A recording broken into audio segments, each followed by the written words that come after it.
Hi, everybody.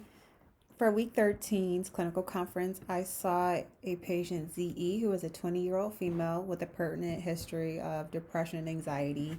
So, a little bit of background about the patient. She was recently diagnosed from the pediatric inpatient psychiatric unit about a week prior to her presentation to the Mott ER, and she was previously admitted to the psych unit for a suicide attempt.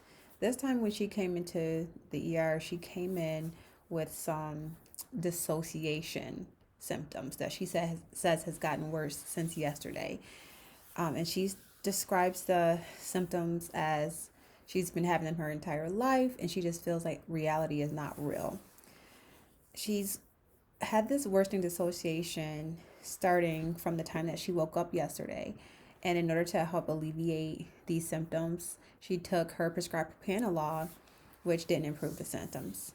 She also has been really experiencing some chest pain as well, and that was the primary reason why she presented to the child emergency room. But the propranolol did not help the anxiety, the dissociation, or the chest pain. Well, she decided to come to the ER. Her mother reports that the chest pain is also palpable, and also improves with Tylenol. So when palpation, it worsens the pain. And so this leads them to believe that the pain is more of an inflammatory etiology rather than a psychosomatic diathesis. Unfortunately, though, the patient was not able to identify any recent injuries or any strenuous activity that could have caused the chest pain to occur.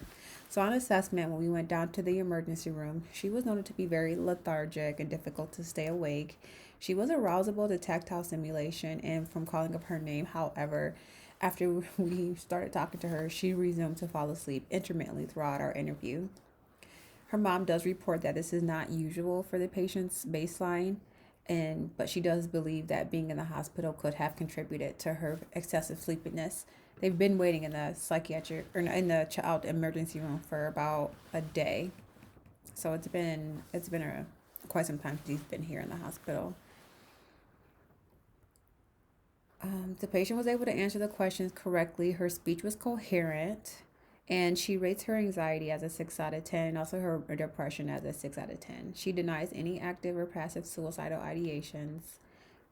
She says the last time she felt suicidal was about a month ago. She also hasn't been having any cutting or self-injurious behaviors for several years. She's been sleeping well at night, but she's been eating a little bit less because of her dissociation symptoms. Her mom says that she's not really concerned with the patient's depression at this time, because she was noted to be very social and visiting with her friends yesterday during Ramadan. I did reach out to her primary physician, her primary psychiatric physician, and she says that she would recommend for us to get a GCMS just to make sure that the patient did not attempt, given her significant history of pretty severe suicidal ideations. And also, too, the lethargy that she was having was quite concerning, too, because she is a junior at the University of Michigan.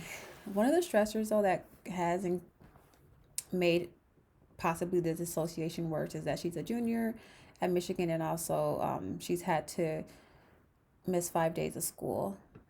There are no weapons in the home, and the patient only has limited access to medication. So for her, diagnosis is major depressions, axis 1, axis 2 is deferred, axis 3 is obesity, chest pain, and abdominal pain, axis 4 is missing school, and axis 5 is 75. I found some research that says that beyond the disordered primary characterized for dissociation, transient stress-related severe dissociation symptoms, they serve as a criteria for borderline personality disorder and dissociative subtypes of PTSD. Less noted but equally important research shows that dissociative features also seem to play a role in the pathology of many other mental disorders such as schizophrenia, eating disorders, panic disorder, affective disorder, and obsessive compulsive disorder. So dissociation is very common in many other mental illnesses. All right, thanks. Let me know if you have any questions.